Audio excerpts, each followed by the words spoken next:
Magandang araw muli mga kapatid. Ngayon nasa Exodus na tayo para sa mga relaxing Bible stories na tunay ngang kapupulutan natin ng inspirasyon, ng aral sa mga nangyayari sa ating buhay. Halina kapatid at manalangin tayo. Diyos Ama sa langit, maraming salamat po sa oras na ibinigay niyo sa amin para muling magbulay-bulay sa inyong salita at Ama nawa ay buksan niyo po ang aming spiritual eyes para po Ama maunawaan namin ang pinapahiwatig niyo sa mga kwento na ito, Panginoon. Ang inyong salita ay hindi nagbabago. Kung ito ay nakapangyari noon, it is the same yesterday, today, and forever. At ito ay makapangyayari din sa aming mga buhay, Ama. Holy Spirit, guide us. In Jesus' name we pray. Amen and amen. Exodus chapter 1. Pinapi ang mga Israelita sa Ehipto. Ito ang mga anak na lalaki ni Jacob na sumama sa kanya sa Ehipto, kasama ang kanilang mga pamilya, sina Ruben, Simeon, Levi, Judah, Isakar, Zebulon, Benjamin, Dan, Naphtali, Gad at Asher. Si Jose ay matagal nang nasa Ehipto. Ang bilang ng lahat ng lahi ni Jacob na sumama sa kanya sa Ehipto ay 70. Dumating ang panahon na namatay si Jose at ang lahat ng kanyang kapatid at lumipas na ang kanilang henerasyon. Pero mabilis na dumami ang lahi nila. Sa sobrang dami nila, nangalat sila sa buong lupain ng Ehipto. Ngayon, nagkaroon ng bagong hari ang Ehipto na walang alam tungkol kay Jose. Sinabi niya sa kanyang mga mamamayan, "Tingnan ninyo, masyado nang marami ang mga Israelita at nanganganib tayo. Dahil baka magkaroon ng digmaan at kumampi sila sa mga kaaway natin at lumaban sa atin para makaalis sa ating bansa. Kaya maghanap tayo ng paraan para hindi na sila dumami pa." Kaya naglagay sila ng mahigpit na tao na mamamahala sa mga Israelita para pahirapan sila at pagtrabahuhin ng mabigat. Ipinagawa sa mga Israelita ang mga lungsod ng Pitom at Rameses para magkaroon dito ng mga bodega ang Faraon. Pero habang patuloy silang pinahihirapan, lalo naman silang dumarami at nangangalat sa Ehipto. Kaya lalong natakot ang mga taga-Ehipto sa kanila. Dahil dito, lalo pa nilang pinagmalupitan ang mga Israelita. Wala silang awa sa mga ito. Pinahirapan nila ang mga Israelita sa paggawa ng mga tisa at pangsimento nito at pinagtrabaho ng matindi sa bukid. Pagkatapos, sinabi ng hari ng Ehipto sa mga Hebreyong kumadrona na sina Shifra at Puwa, "Kung magpapaanak kayo ng mga babaeng Hebreo, patayin ninyo kung lalaki ang anak. Pero kung babae, huwag nyo nang patayin." Pero dahil may takot sa Diyos ang mga kumadrona, hindi nila sinunod ang iniutos ng hari. Sa halip, hinahayaan nilang mabuhay ang mga sanggol na lalaki. Kaya ipinatawag ng hari ng Ehipto ang mga kumadrona at tinanong, "Bakit ninyo ito ginawa? Bakit hinahayaan ninyong mabuhay ang mga sanggol na lalaki?" Sumagot sila, "Ang mga babaeng Hebreo ay hindi tulad ng mga babaeng Ehipsyo. Madali silang manganak at bago pa po kami dumating, nakapanganak na sila."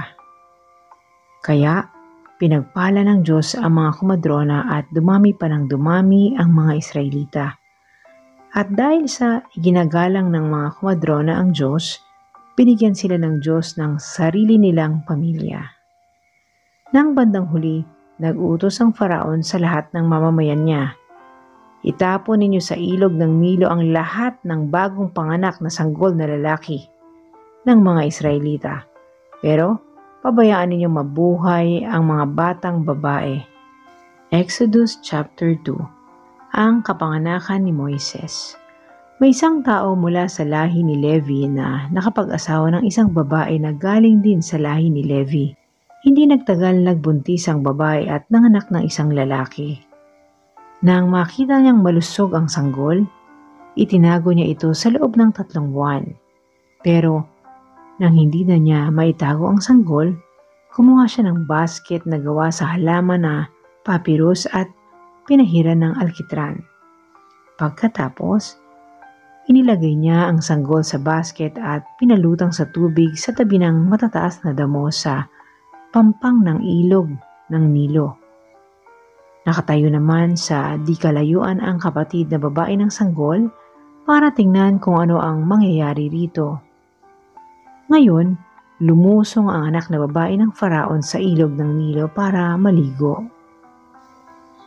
Habang naliligo ang prinsesa, ang mga utosang babae naman niya ay naglalakad-lakad sa pampang. Nakita ng prinsesa ang basket sa matataas na damo kaya ipinakuha niya ito sa isa sa kanyang mga utusan. Binuksan niya ang basket at nakita ang umiiyak na sanggol. Kaya naawa siya rito. Sinabi niya, isa ito sa mga sanggol ng mga Hebreo. Pagkatapos, lumapit ang kapatid na babae ng sanggol sa prinsesa at nagtanong, gusto niyo po bang ikuha ko kayo ng isang babaeng Hebreo na magpapasuso at mag-aalaga sa sanggol para sa inyo? Sumagot ang prinsesa, sige. Kaya umalis ang kapatid ng sanggol at pinuntahan ang kanilang ina at dinala sa prinsesa. Sinabi ng prinsesa sa ina ng bata, dalhin mo ang sanggol na ito at pasusuhin para sa akin. Alagaan mo siya at babayaran kita. Kaya, kinuha niya ang sanggol at inalagaan. Nang lumaki na ang sanggol, dinala siya ng kanyang ina sa prinsesa at itinuring siya ng prinsesa bilang tunay niyang anak. Pinangalanan ng prinsesa ang bata na Moises dahil sinabi niya, kinuha ko siya sa tubig. Tumakas si Moises papuntang Midian. Isang araw nang binata na si Moises, pumunta siya sa mga kadugo niya at nakita niya kung paano sila pinapahirapan. Nakita niya ang isang Ehipsyo na hinahagupit ang isang Hebreo na kadugo niya. Luminga-linga si Moises sa paligid kung may nakatingin. At nang wala siyang nakita, pinatay niya ang Ehipsyo at ibinaon ang bangkay sa buhangin. Kinabukasan, bumalik siya at may nakita siyang 2 Hebreong nag-aaway. Tinanong niya ang may kasalanan, bakit mo hinahagupit ang kapwa mo Hebreo? Sumagot ang lalaki, sino ang naglagay sa iyo para maging pinuno at hukom namin? Papatayin mo rin ba ako katulad ng ginawa mo sa Ehipsyo kahapon? Natakot si Moises at sinabi sa kanyang sarili, may nakakaalam pala ng ginawa ko. Nang malaman ng Faraon ang ginawa ni Moises, tinangka niya itong patayin. Pero tumakas si Moises papuntang Midian para roon manirahan. Pagdating niya sa Midian, naupo siya sa gilid ng balon. Ngayon, dumating naman ang 7 anak na babae ng pari ng Midian para umigib at painumin ang mga alagang hayop ng kanilang ama. May dumating doon na mga pastol at pinapaalis nila ang mga babae at ang kanilang mga hayop. Pero tinulungan ni Moises ang mga babaeng anak ng pari at pinainom pa niya ang mga alaga nilang hayop. Pag-uwi ng mga babae sa ama nilang si Reuel, tinanong niya sila, bakit parang napaaga ang pag-uwi niyo? Sumagot sila, may isang Ehipsyo po na tumulong sa amin laban sa mga pastol. Ipinag-igib niya kami ng tubig at pinainom ang aming mga hayop. Nagtanong ang kanilang ama, nasaan na siya? Bakit ninyo siya iniwan? Tawagin ninyo siya at anyayahang kumain. Tinanggap ni Moises ang paanyaya at pumayag siyang doon na tumira sa bahay ni Reuel. Nang magtagal, ipinakasal ni Reuel ang anak niyang si Zipporah kay Moises. Nagbuntis si Zipporah at nanganak ng isang lalaki. at pinangalanan ito ni Moises na Gershom dahil sinabi niya, "Dayuhan ako sa lupaing ito." Pagkalipas ng maraming taon, namatay ang hari ng Ehipto. Pero patuloy pa rin ang paghihirap ng mga Israelita sa kanilang pagkaalipin. Humingi sila ng tulong at umabot sa Diyos ang kanilang hinaing. Narinig ng Diyos ang kanilang hinaing at inalala niya ang kanyang kasunduan kina Abraham, Isaac at Jacob. Nakita ng Diyos ang kalagayan nila at naawa ang Diyos sa kanila. Exodus chapter 3, ang pagtawag kay Moises. Isang araw binabantayan ni Moises sa mga hayop ng biyenan niyang si Jethro na pari ng Midian. Dinala ni Moises ang mga hayop malapit sa ilang at nakarating siya sa Horeb, ang bundok ng Diyos. Nagpakita sa kanya roon ang anghel ng Panginoon sa anyo ng naglalagablab na apoy sa isang mababang punong kahoy. Nakita ni Moises na naglalagablab ang punong kahoy pero hindi naman nasusunog. Sinabi niya, "Nakapagtataka, bakit kaya hindi iyon nasusunog?" Malapitan nga at nang makita ko. Nang makita ng Panginoon na papalapit si Moises para tumingin, tinawag siya ng Diyos mula sa gitna ng mababang punong kahoy. "Moises! Moises!" Sumagot si Moises, "Narito po ako." Sinabi ng Diyos, "Huwag ka nang lumapit pa. Tanggalin mo ang iyong sandalyas dahil banal ang lugar na kinatatayuan mo. Ako ang Diyos ng iyong mga ninuno, ang Diyos nina Abraham, Isaac at Jacob." Nang marinig ito ni Moises, tinakpan niya ang kanyang mukha dahil natatakot siyang tumingin sa Diyos. Pagkatapos sinabi ng Panginoon, "Nakita ko ang paghihirap ng aking mga mamamayan sa Ehipto. Narinig ko ang paghingi nila ng tulong dahil sa sobrang pagmamalupit ng mga namamahala sa kanila. At naawa ako sa kanila dahil sa kanilang mga paghihirap. Kaya, bumaba ako para iligtas sila sa kamay ng mga Ehipsyo at para dalhin sila sa mayaman, malawak at masaganang lupain na tinitirahan ngayon ng mga Kananeo, Heteo, Amoreo, Perezeo, Hevyo at mga Jebuseo. Narinig ko ang paghingi ng tulong ng mga Israelita at nakita ko kung paano sila inalipin ng mga Ehipsyo. Kaya, ipapadala kita sa Faraon para palayain ang mga mamamayan kong Israelita sa Ehipto." Pero, sinabi ni Moises sa Diyos, "Sino po ba ako para pumunta sa Faraon at ilabas ang mga Israelita sa Ehipto?" Sinabi ng Diyos, "Sasamahan kita, at ito ang tanda na ako ang nagpadala sa iyo. Kapag nailabas mo na ang mga Israelita sa Ehipto, sasambahin ninyo ako sa bundok na ito." Sinabi ni Moises sa Diyos, "Kung sakali pong pumunta ako ngayon sa mga Israelita at sabihin ko sa kanila na ang Diyos ng kanilang mga ninuno ang nagpadala sa akin para iligtas sila, at magtanong sila sa akin, 'Ano ang pangalan niya?' Ano po ang isasagot ko sa kanila?" Sumagot ang Diyos kay Moises, "Ako nga ang Diyos na ganoon pa rin. Ito ang isagot mo sa kanila. Ang Diyos na ganoon pa rin ang nagpadala sa akin." Sinabi pa ng Diyos kay Moises, "Sabihin mo ito sa mga Israelita, ang Panginoon, ang Diyos ng inyong mga ninuno na sina Abraham, Isaac at Jacob, ang nagpadala sa akin sa inyo. Kikilalanin ako sa pangalang Panginoon, magpakailanman." At sinabi pa ng Panginoon kay Moises, "Lumakad ka at tipunin ang mga tagapamahala ng Israel at sabihin mo sa kanila, ang Panginoon ng Diyos ng inyong mga ninuno na sina Abraham, Isaac at Jacob ay nagpakita sa akin at nagsabi na, 'Binabantayan ko kayo at nakita ko ang ginagawa ng mga Ehipsyo sa inyo. Nangako ako na palalabasin ko kayo sa Ehipto kung saan naghihirap kayo at dadalhin sa maganda at masaganang lupain, ang lupain ng mga Kananeo, Heteo, Amoreo, Perezeo, Hevio at mga Jebuseo. Pakikinggan ka ng mga tagapamahala ng Israel.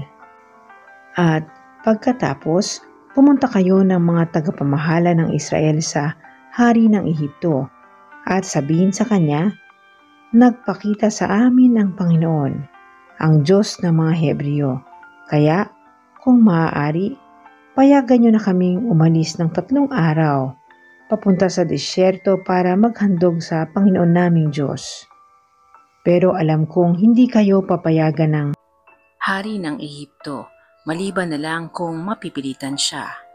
Kaya, parurusahan ko ang mga Ehipsyo sa pamamagitan ng mga himalang gagawin ko sa kanila. At pagkatapos noon, papayagan na niya kayong umalis. Magiging mabuti sa inyo ang mga Ehipsyo at pababaunan pa nila kayo sa pag-alis ninyo. Ang mga Israelitang babae ay manghihingi ng mga alahas na pilak at ginto at mga damit sa mga kapitbahay nila sa Ehipsyo at sa mga babaeng bisita nito. At ipasusuot ninyo ang mga bagay na ito sa inyong mga anak.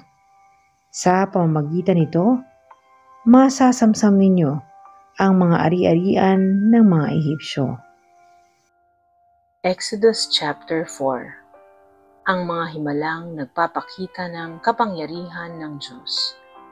Nagtanong si Moises, paano po kung hindi maniwala sa akin ang mga Israelita o makinig sa sasabihin ko? Baka sabihin nila na hindi kayo nagpakita sa akin. Sinabi sa kanya ng Panginoon, ano iyang hawak mo? Sumagot si Moises, baston po. Sinabi ng Panginoon, ihagis mo sa lupa. Kaya, inihagis ni Moises ang baston at naging ahas ito. Natakot si Moises, kaya napatakbo siya.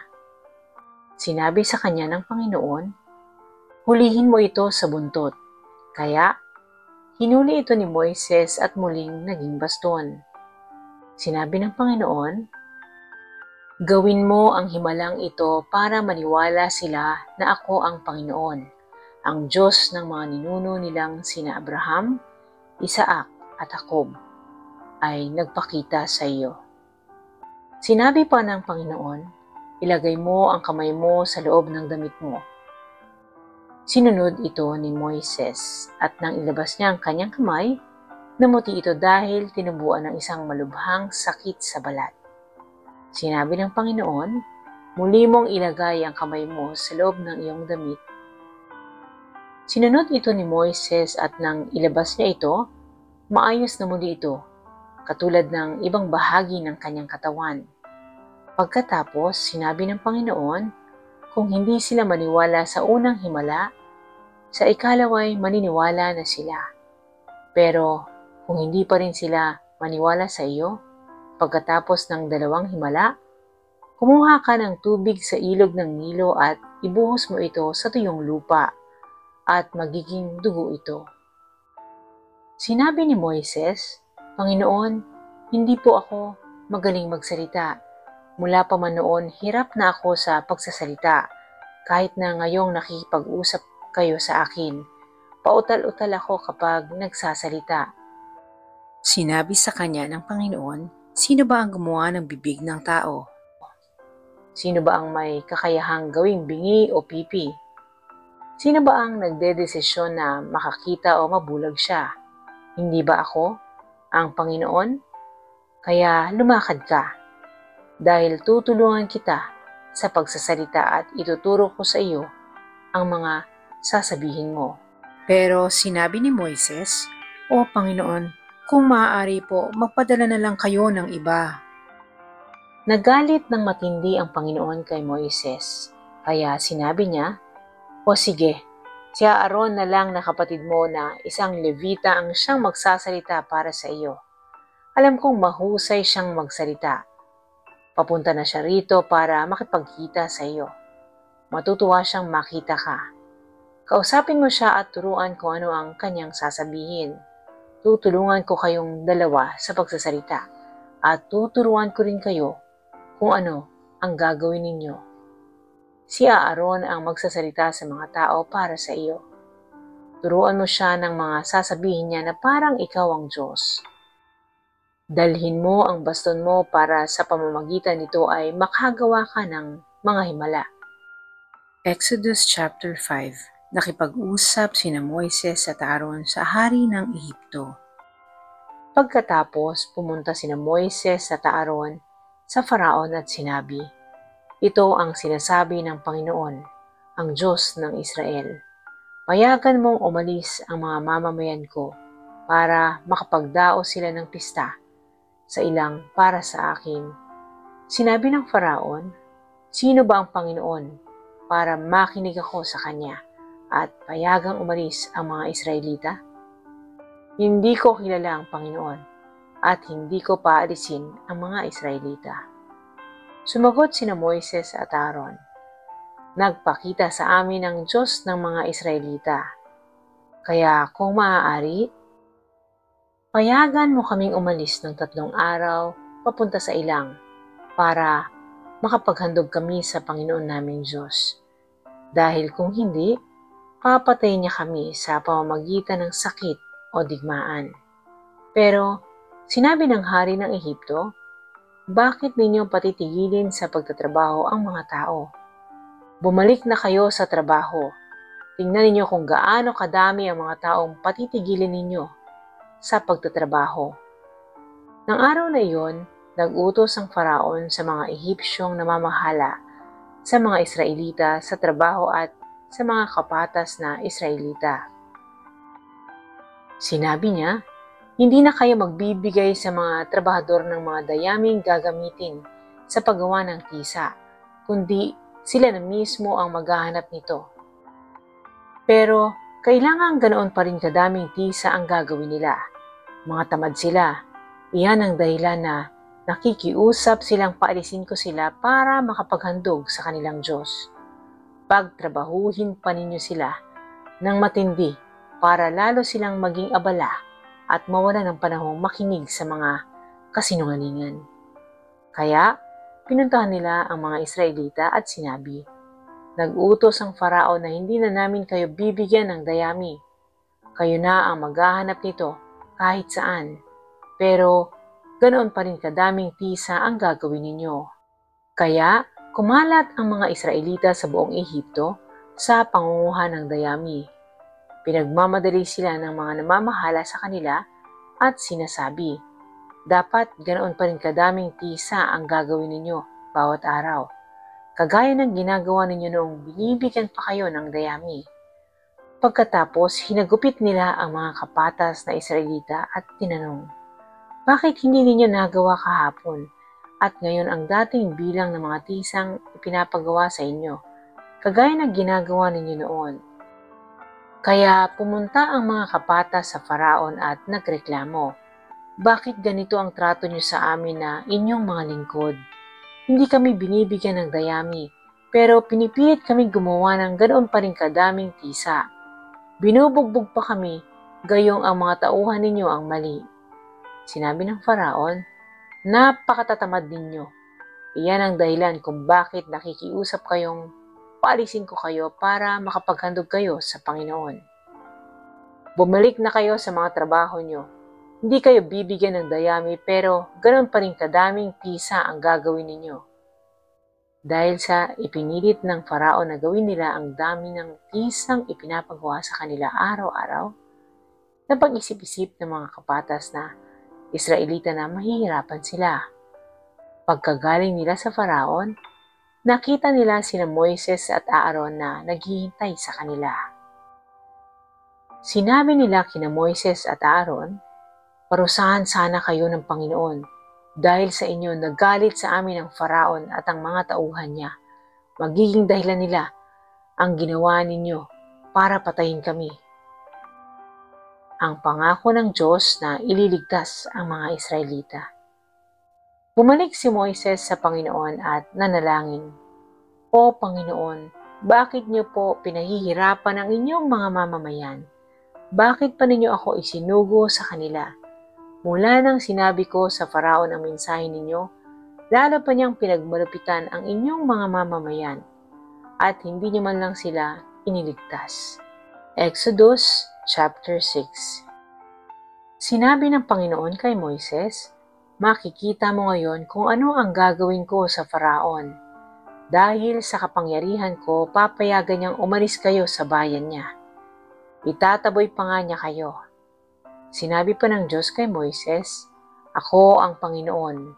Nagpakita ako kina Abraham, Isaac at Jacob bilang makapangyarihang Diyos, pero hindi ko ipinakilala sa kanila ang pangalan kong Panginoon. Gumawa ako ng kasunduan sa kanila na ibibigay ko sa kanila ang lupain ng Kanaan kung saan sila nanirahan bilang mga dayuhan. Narinig ko ang hinaing ng mga Israelita na inaalipin ng mga Ehipsyo at inalala ko ang kasunduan ko sa kanila. Kaya sabihin mo sa mga Israelita, ako ang Panginoon. Palalayain ko kayo sa pagkaalipin sa Ehipto sa pamamagitan ng aking kapangyarihan. Matinding parusa ang ibibigay ko sa mga Ehipsyo at ililigtas ko kayo sa pagkaalipin. Ituturing ko kayong mga mamamayan at ako ay magiging Diyos ninyo at malalaman ninyo na ako ang Panginoon, na inyong Diyos na nagligtas sa inyo sa pagkaalipin sa Ehipto. Dadalhin ko kayo sa lupaing ipinangako kong ibibigay kina Abraham, Isaac at Jacob. Ibibigay ko ito sa inyo bilang pag-aari ninyo. Ako ang Panginoon." Sinabi ito ni Moises sa mga Israelita pero hindi sila naniwala sa kanya dahil nawala na sila ng pag-aasa sa sobrang pagpapahirap sa kanila bilang mga alipin. Sinabi ng Panginoon kay Moises, "Lumakad ka at sabihin sa Faraon na hari ng Ehipto na payagan na niyang umalis ang mga Israelita sa bayan niya." Pero sinabi ni Moises sa Panginoon, "Kung ang mga Israelita nga po'y hindi nakikinig sa akin, ang Faraon pa kaya? Lalo na't hindi ako magaling magsalita." Sinabi ng Panginoon kina Moises at Aaron, "Sabihin ninyo sa mga Israelita at sa Faraon na hari ng Ehipto na inutusan ko kayong pangunahan ang mga Israelita para lumabas ng Ehipto." Inutusan ng Panginoon si Aaron na magsalita para kay Moises. Nang nakikipag-usap ang Panginoon kay Moises sa Ehipto, sinabi niya kay Moises, "Ako ang Panginoon. Sabihin ninyo sa Faraon na hari ng Ehipto ang lahat ng sinabi ko sa iyo." Pero sinabi ni Moises sa Panginoon, "Hindi po ako magaling magsalita, kaya hindi makikinig ang Faraon sa akin." Exodus chapter 7. Sinabi ng Panginoon kay Moises, "Makinig ka. Gagawin kitang parang Diyos sa Faraon. Makikipag-usap ka sa kanya sa pamamagitan ng kapatid mong si Aaron. Sabihin mo kay Aaron ang lahat ng sinabi ko sa iyo at ipasabay mo ito sa kanya sa Faraon. Sasabihin niya sa Faraon na palayain ang mga Israelita sa kanyang bayan. Pero patitigasin ko ang puso ng Faraon at kahit na gumawa pa ako ng maraming himala at mga kamanghamanghang bagay sa Ehipto, hindi siya makikinig sa iyo. Pagkatapos, parurusahan ko ng matindi ang Ehipto at palalayain ko ang bawat lahi ng Israel na mga mamamayan ko. Kapag naparusahan ko na ang mga Ehipsyo at napalabas na ang mga Israelita sa kanilang bansa, malalaman nilang ako ang Panginoon." Sinunod nila Moises at Aaron ang iniutos ng Panginoon sa kanila. Si Moises ay 80 taong gulang at si Aaron ay 83 naman nang makipag-usap sila sa Faraon. Sinabi ng Panginoon kina Moises at Aaron, Kapag sinabi ng Faraon na gumawa kayo ng himala, sabihin mo Moises kay Aaron, ihagis mo ang baston sa harap ng Faraon at magiging ahas ito. Kaya, pumunta sina Moises at Aaron sa Faraon at ginawa ang sinabi ng Panginoon. Inihagis ni Aaron ang baston niya sa harap ng Faraon at ng kanyang mga opisyal at naging ahas ito. Ipinatawag naman ng Faraon ang kanyang matatalinong tao at mga salamangkero. Sa pamamagitan ng kanyang salamangka, nagawa rin nila ang ganoong himala. Inihagis ng bawat isa sa kanila ang mga baston nila at naging ahas din ang mga ito. Pero nilunok ng ahas ni Aaron ang mga ahas nila. Pero nagmatigas pa rin ang puso ng Faraon at hindi siya nakinig kina Moises at Aaron. Gaya na rin ng sinabi ng Panginoon. Naging dugo ang tubig sa ilog Nilo. Sinabi ng Panginoon kay Moises, matigas pa rin ang puso ng Faraon kaya hindi niya pinaalis sa mga mamamayan ng Israel. Kaya, puntahan mo bukas ng umaga ang Faraon habang papunta siya sa ilog Nilo. Dalhin mo ang baston na naging ahas at makipagkita ka sa kanya sa pangpang ng ilog. Sabihin mo sa kanya, inutusan po ako ng Panginoon, ang Diyos ng mga Hebreo na sabihin ito sa inyo. Paalisin mo ang mamamayan ko para makasamba sila sa akin sa ilang. Pero hanggang ngayon, hindi mo ito sinusunod. Ako, ang Panginoon ay nagsasabing, sa pamamagitan ng gagawin ko, malalaman mo na ako ang Panginoon. Sa pamamagitan ng bastong ito, hahampasin ko ang tubig ng Nilo at magiging dugo ang tubig. Mamamatay ang mga isda at babaho ang ilog at hindi na makakainom dito ang mga Ehipsyo. Sinabi pa ng Panginoon kay Moises, sabihin mo kay Aaron na iunat niya ang kanyang baston sa lahat ng tubig ng Ehipto, sa mga ilog, sapa, kanal, at sa lahat ng pinag-ipunan ng tubig, at magiging dugo ang lahat ng ito. Ganito ang mangyayari sa buong lupain ng Ehipto, kahit na ang mga tubig sa mga sisidlang kahoy o bato ay magiging dugo. Sinunod nila Moises at Aaron ang iniutos ng Panginoon. Habang nakatingin ang Faraon at ang kanyang mga opisyal, itinaas ni Aaron ang kanyang baston at hinampas ang ilog ng Nilo. At naging dugo ang tubig. Namatay ang mga isda at bumaho ang ilog, kaya hindi nakainom ang mga Ehipsyo. Naging dugo ang lahat ng tubig sa Ehipto. Nagawa rin ito ng mga Ehipsyong salamangkero sa pamamagitan ng kanilang salamangka. Kaya, nagmatigas pa rin ang puso ng Faraon. Hindi pa rin siya nakinig kila Moises at Aaron, gaya ng sinabi ng Panginoon. Bumalik ang Faraon sa palasyo niya at hindi pinansin ang nangyari. Naghukay ang mga Ehipsyo sa palibot ng ilog para makakuha ng tubig na inumin dahil hindi nila mainom ang tubig sa ilog. Ang salot ng mga palaka. Pagkaraan ng 7 araw mula nang hampasin ng Panginoon ang ilog ng Nilo sa pamamagitan ni Aaron. Exodus chapter 8. Sinabi ng Panginoon kay Moises, puntahan mo ang Faraon at sabihin mo sa kanya, ito ang sinasabi ng Panginoon. Paalisin mo ang mga mamamayan ko para makasamba sila sa akin. Kung hindi mo sila paalisin, pupunuin ko ng mga palaka ang iyong bansa. Mapupuno ng palaka ang ilog ng Nilo at papasok ito sa palasyo mo, sa kwarto at kahit sa higaan mo. Papasok din ang mga ito sa bahay ng mga opisyal at mga mamamayan mo, at pati sa mga pugon at sa pinagmamasahan ng harina. Tatalunan ka ng mga palaka, pati na ang mga mamamayan at ang lahat ng opisyal mo.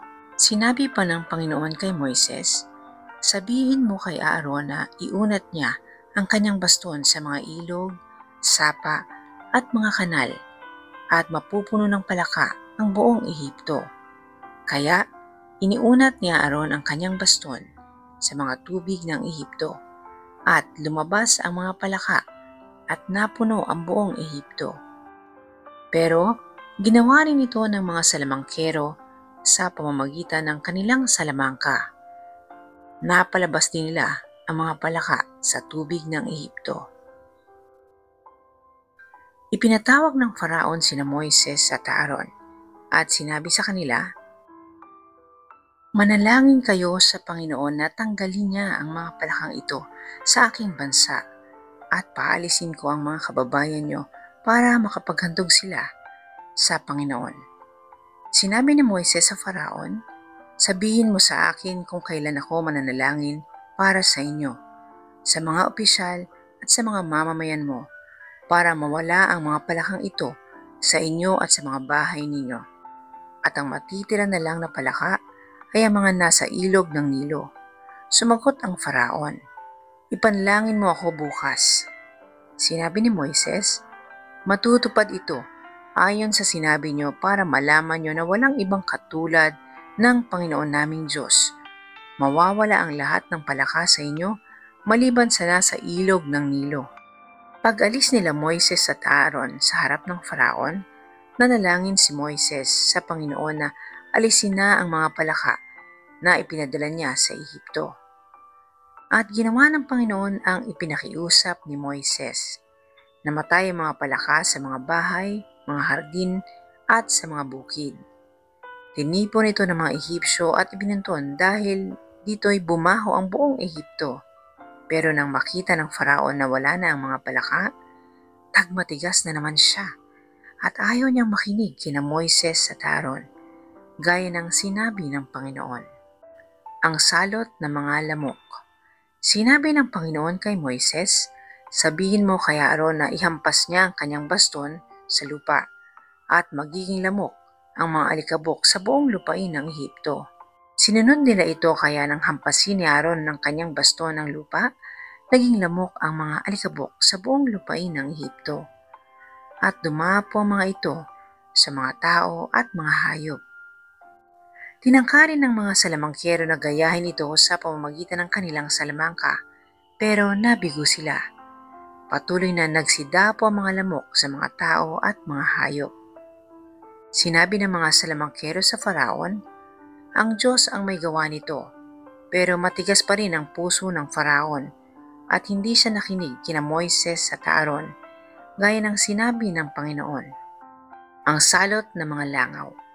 Sinabi ng Panginoon kay Moises, "Bumangon ka ng maaga bukas at abangan mo ang Faraon habang papunta siya sa ilog. Sabihin mo sa kanya na ito ang sinasabi ko, paalisin mo ang mga mamamayan ko para makasamba sila sa akin. Kung hindi mo sila paalisin, padadalhan kita ng maraming langaw, pati na ang mga opisyal at mga mamamayan mo. Mapupuno ng mga langaw ang mga bahay ninyo at matatabunan ng mga ito ang lupa. Pero hindi ito mararanasan sa lupain ng Goshen, kung saan naninirahan ang mga mamamayan ko. Hindi dadapo ang mga langaw sa lugar na iyon, para malaman nila na akong Panginoon ay nasa lupaing iyon. Hindi magiging pareho ang trato ko sa mga mamamayan ko at sa iyong mga mamamayan. Ang himalang ito ay mangyayari bukas." Nagpadala nga ang Panginoon ng maraming langaw sa palasyo ng Faraon at sa mga bahay ng kanyang mga opisyal, at naminsala ang mga ito sa buong lupain ng Ehipto. Kaya ipinatawag ng Faraon sina Moises at Aaron at sinabi, "Sige, maghandog na kayo sa Diyos ninyo, pero rito lang sa Ehipto." Sumagot si Moises, "Hindi pwedeng dito kami maghandog sa Ehipto, dahil ang mga handog namin sa Panginoon naming Diyos ay kasuklam-suklam sa mga Ehipsyo. At kung maghahandog kami ng mga handog na kasuklam-suklam sa kanila, siguradong babatuhin nila kami. Kailangang umalis kami ng 3 araw papunta sa ilang para maghandog sa Panginoon naming Diyos, gaya ng iniutos niya sa amin." Sinabi ng Faraon, "Papayagan ko kayong maghandog sa Panginoon na inyong Diyos sa ilang, pero huwag kayong lalayo. Ngayon, ipanalangin ninyo ako." Sumagot si Moises, "Pag alis ko rito, mananalangin ako sa Panginoon At bukas mawawala ang mga langaw sa inyo at sa mga opisyal at mamamayan mo. Pero siguraduhin mo na hindi mo na kami lolokohin muli at pipigilang umalis para maghandog sa Panginoon. Umalis sila Moises at nanalangin sa Panginoon at ginawa ng Panginoon ang pakiusap ni Moises. Umalis ang mga langaw sa lahat ng Ehipsyo. Walang natira kahit isa. Pero nagmatigas pa rin ang Faraon at hindi niya pinaalis ang mga Israelita. Exodus chapter 9. Ang salot sa mga hayop. Sinabi ng Panginoon kay Moises, puntahan mo ang Faraon at sabihin sa kanya, ito ang sinasabi ng Panginoon, ang Diyos ng mga Hebreo. Paalisin mo ang mga mamamayan ko para makasamba sila sa akin.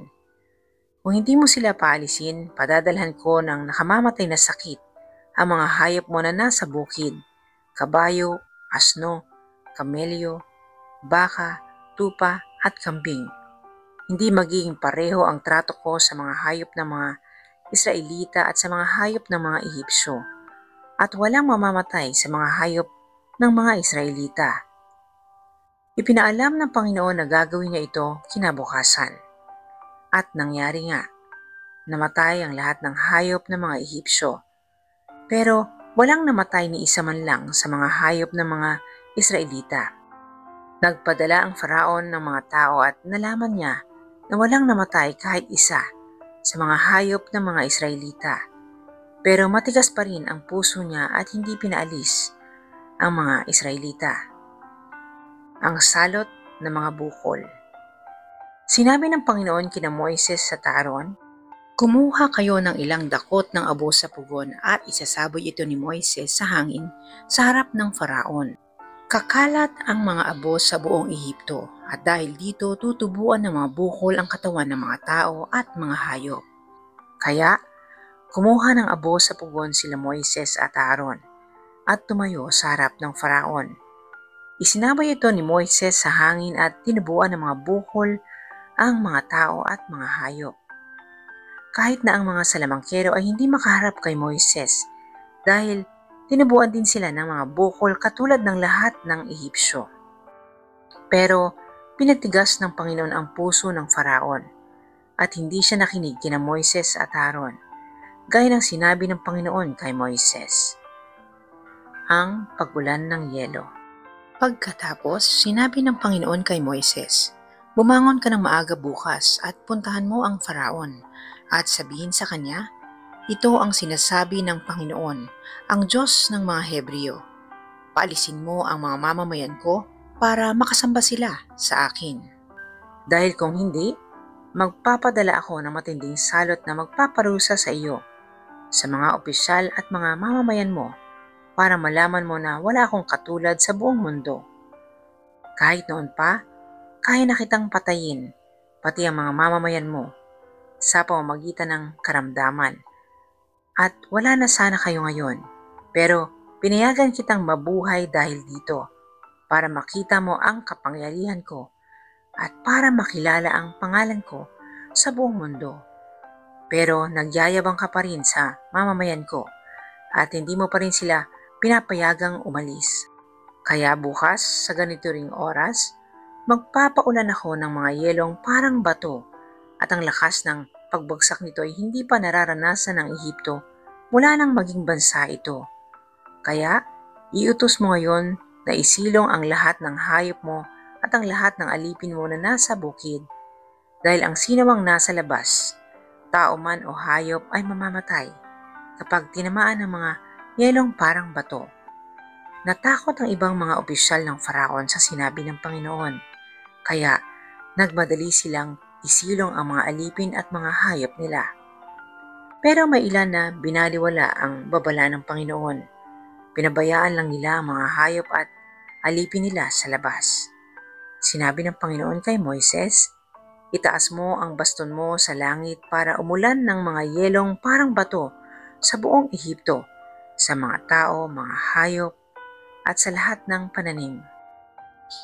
Kaya, itinaas niya ang kanyang baston at nagpadala ang Panginoon ng kulog, mga yelo na parang bato at kidlat.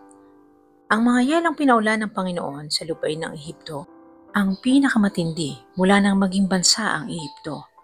Habang umuulan, patuloy naman ang pagkidlat. Namatay lahat ang hayop at mga tao na naiwan sa labas, at pati na ang mga halaman at punong kahoy. Tanging sa Goshen lang hindi umulan ng yelo kung saan nakatira ang mga Israelita. Ipinatawag ng Faraon sila Moises at Aaron. Sinabi niya sa kanila, "Sa pagkakataong ito, inaamin ko na nagkasala ako. Tama ang Panginoon at ako at ang mga mamamayan ko ang mali. Pakiusapan ninyo ang Panginoon na itigil na niya ang matinding kulog na ito at ang pag-ulan ng yelo. Paalisin ko na kayo. Hindi na kayo dapat pang manatili rito." Sumagot si Moises, "Kapag nakalabas na ako ng lungsod, itataas ko ang aking kamay sa Panginoon para manalangin at itigil ang kulog at hindi na uulan ng yelo para malaman mo na pag-aari ng Panginoon ang mundo. Pero alam kong ikaw at ang mga opisyal mo ay hindi pa rin natatakot sa Panginoong Diyos." Nasira ang mga pananim na flax at cebada dahil aani na noon ang cebada at namumulaklak na ang flax. Pero hindi nasira ang mga trigo dahil hindi pa aanihin ang mga ito. Umalis si Moises sa harapan ng Faraon at lumabas ng lungsod.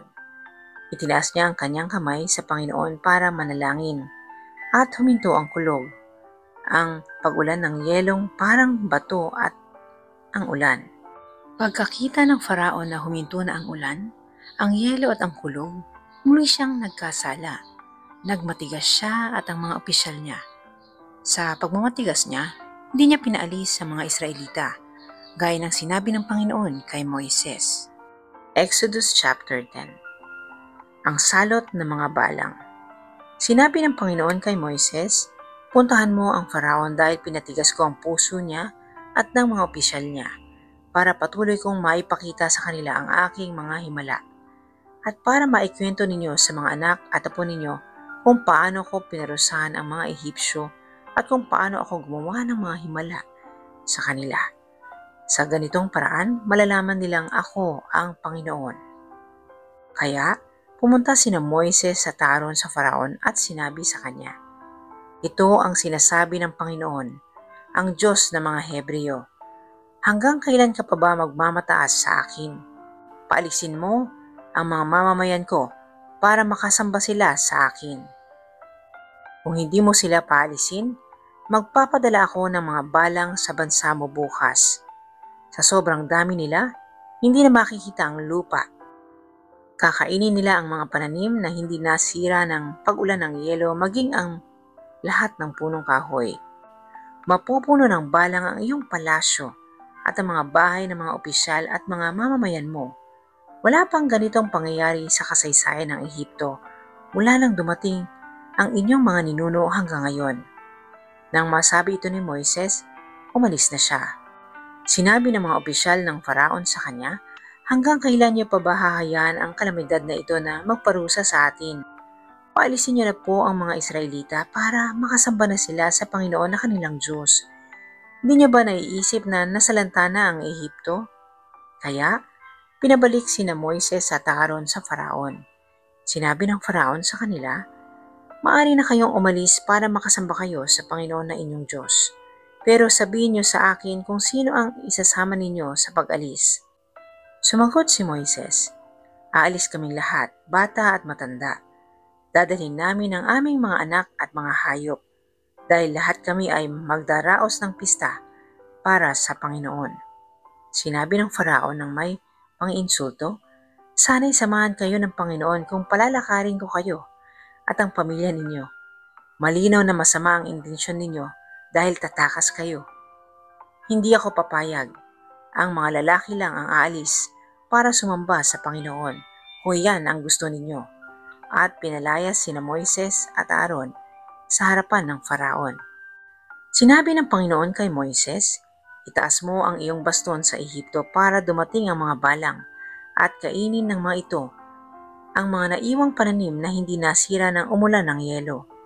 Kaya, itinaas ni Moises ang kanyang baston at nagpadala ang Panginoon ng hangin mula sa silangan buong araw at gabi.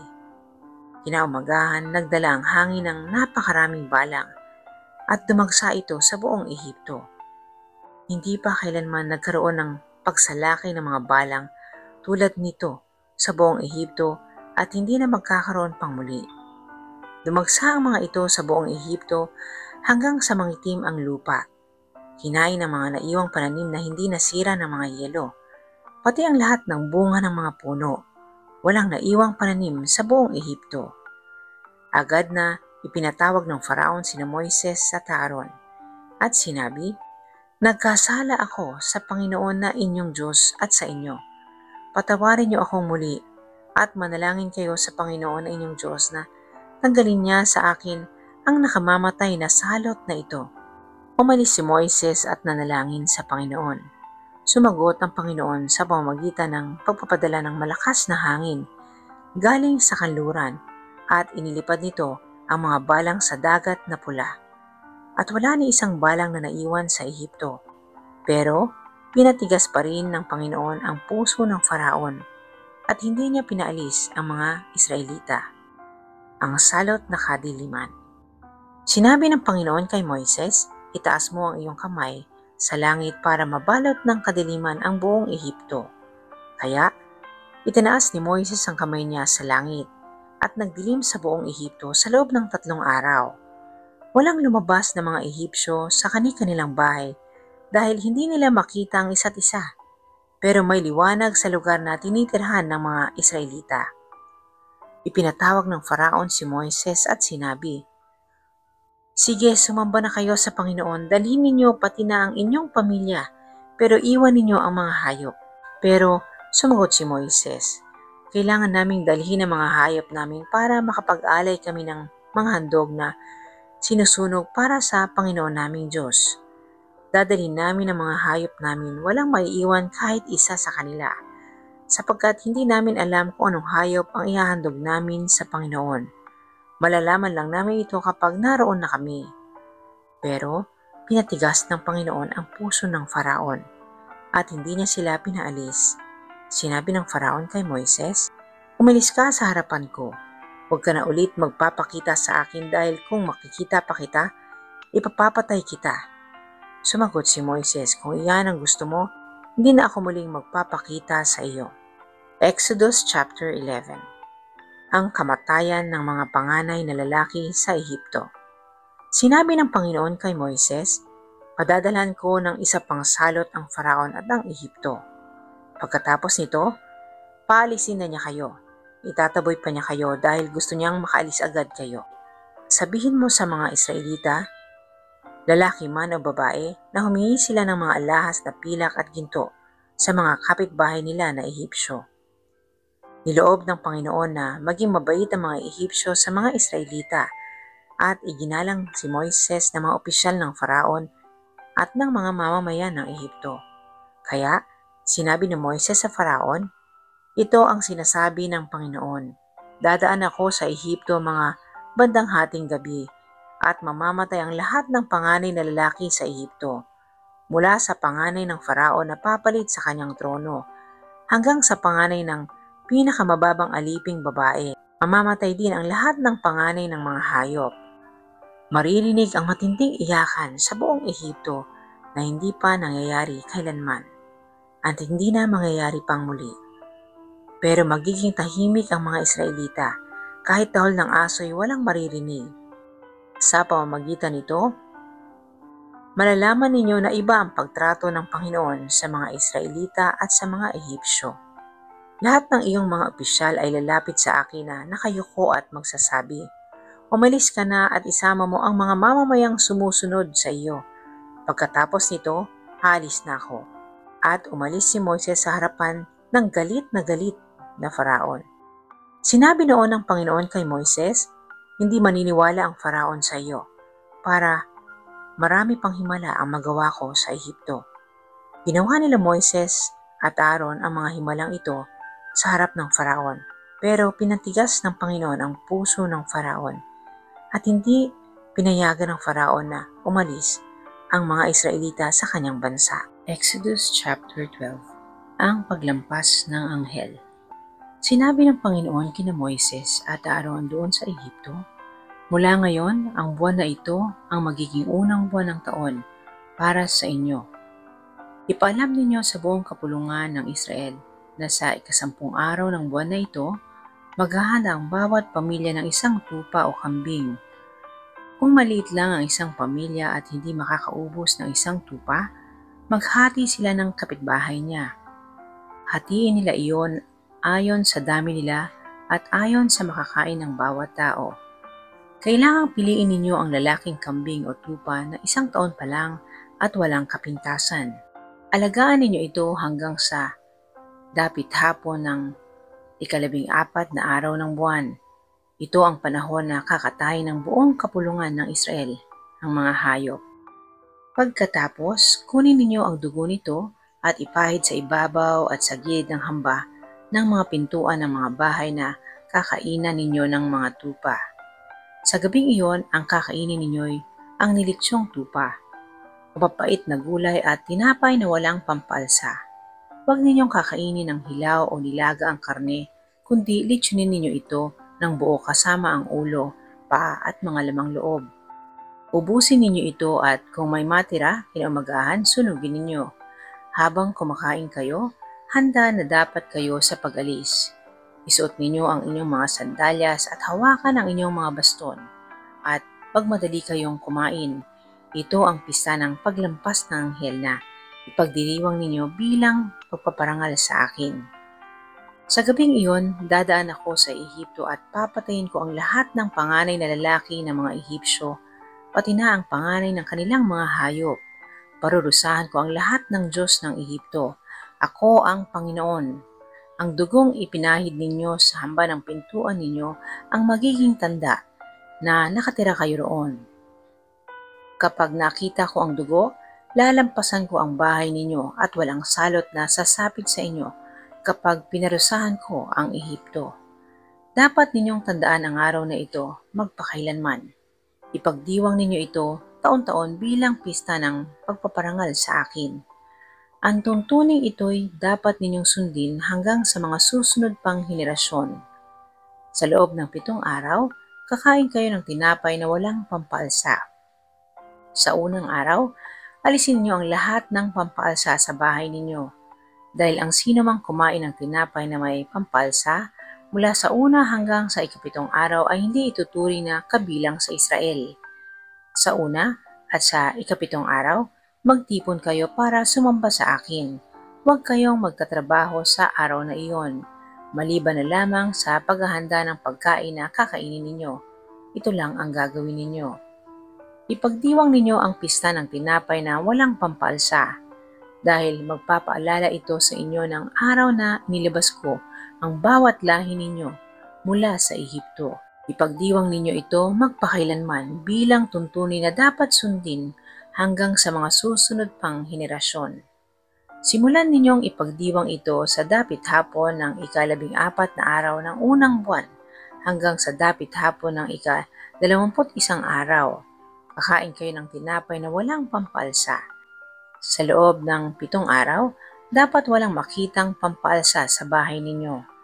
Ang sino mang kumain ng tinapay na may pampalsa, katutubo na Israelita man o hindi ay ituturing na hindi kabilang sa mamamayan ng Israel.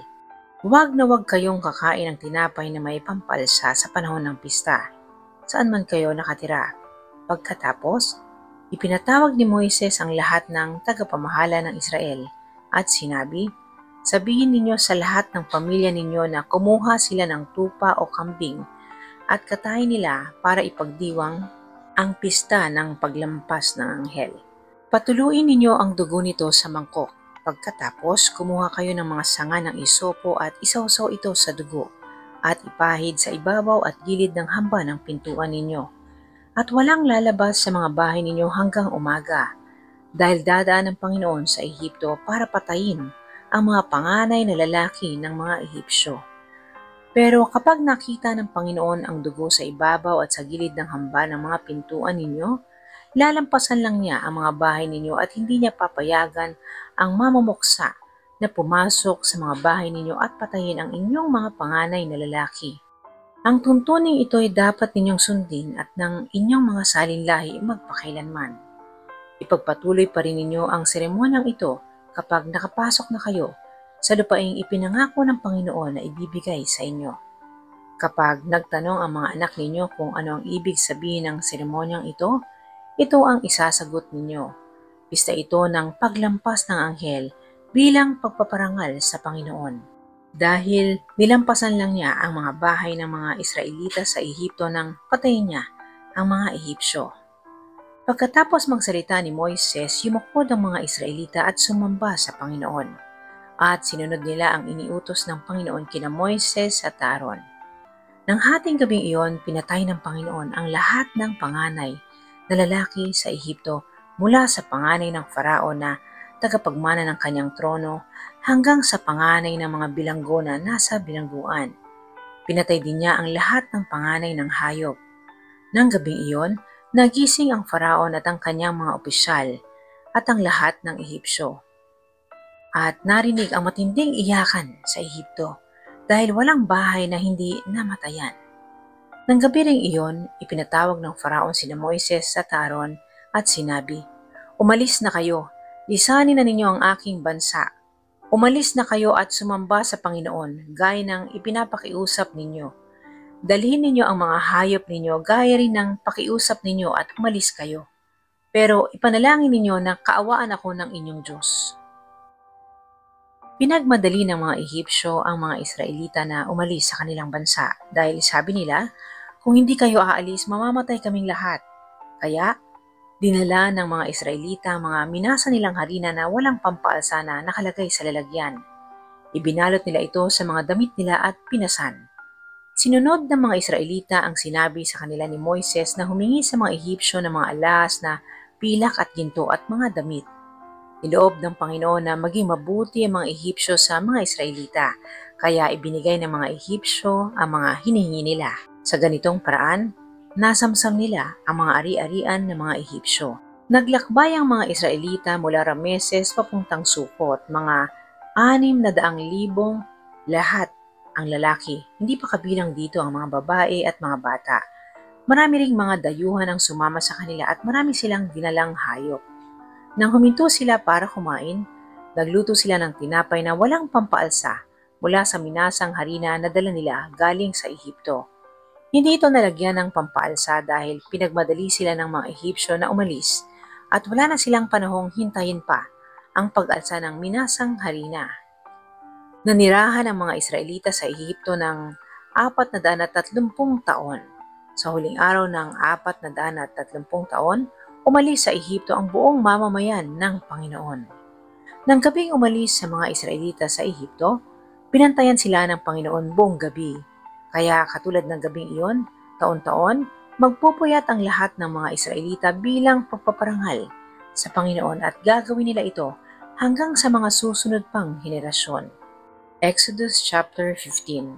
Ang awit ni Moises. Umawit si Moises at ang mga Israelita ng awit sa Panginoon. Aawitan ko ang Panginoon dahil lubos siyang nagtagumpay.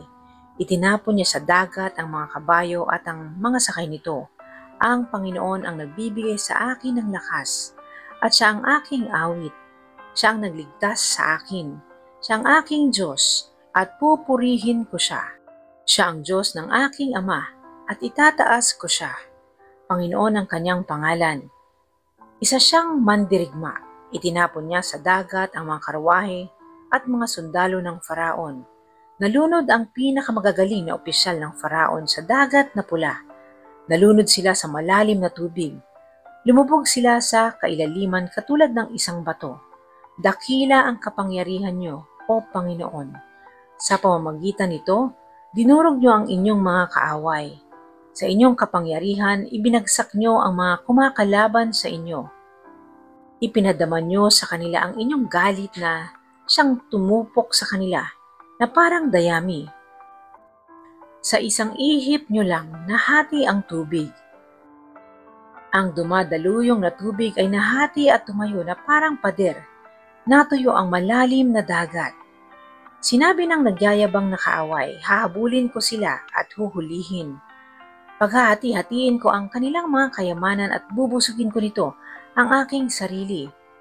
Bubunutin ko ang aking espada at lilipulin sila. Pero sa isang ihip nyo lang, nalunod sila sa dagat. Lumubog sila sa kailaliman kagaya ng tingga. O Panginoon, sino po ba ang Diyos na katulad nyo?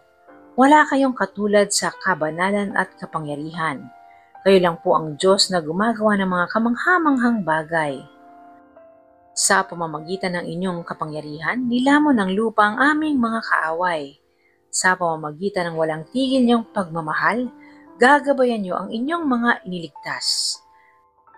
Sa pamamagitan ng inyong lakas, gagabayan niyo sila sa banal niyong tahanan. Maririnig ito ng mga bansa at manginginig sila sa takot. Lubhang matatakot ang mga Filisteo. Ang mga pinuno ng Edom at Moab ay manginginig sa takot, at ang mga pinuno ng Kanaan ay hihimatayin sa takot. Tunay na matatakot sila. Sa pamamagitan ng inyong kapangyarihan, sila ay magiging parang bato na hindi nakakakilos, hanggang sa makadaan ang inyong mga mamamayan na inyong iniligtas, O Panginoon. Dadalhin niyo ang mga mamamayan ninyo sa inyong lupain at ilalagay niyo sila sa bundok na pagmamayari ninyo, ang lugar na ginawa niyong tahanan, O Panginoon. Ang templong kayo mismo ang gumawa. Maghahari kayo, O Panginoon, magpakailanman. Ginabunan ng Panginoon ng tubig ang mga kabayo, mga karwahe at mga ngabayo ng Faraon matapos na makatawid ang mga Israelita sa tuyong lupa sa gitna ng dagat.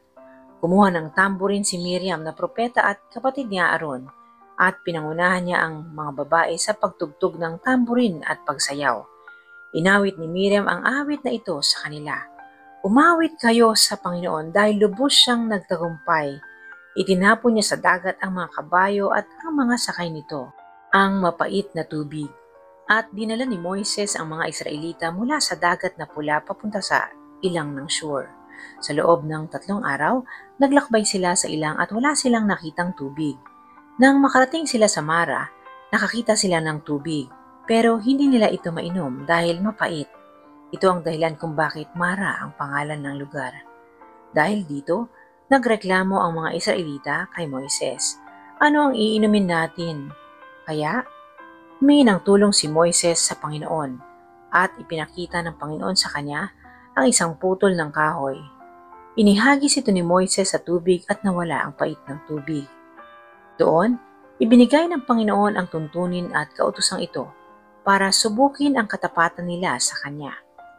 Kung susundin ninyo ako ng buong puso, ang Panginoon na inyong Diyos, at gagawa ng mabuti sa aking paningin, at susundin ang aking mga kautusan at tuntunin, hindi ko kayo padadalhan ng mga karamdaman gaya ng ipinadala ko sa mga Ehipsyo, dahil ako ang Panginoon, ang nagpapagaling sa inyo.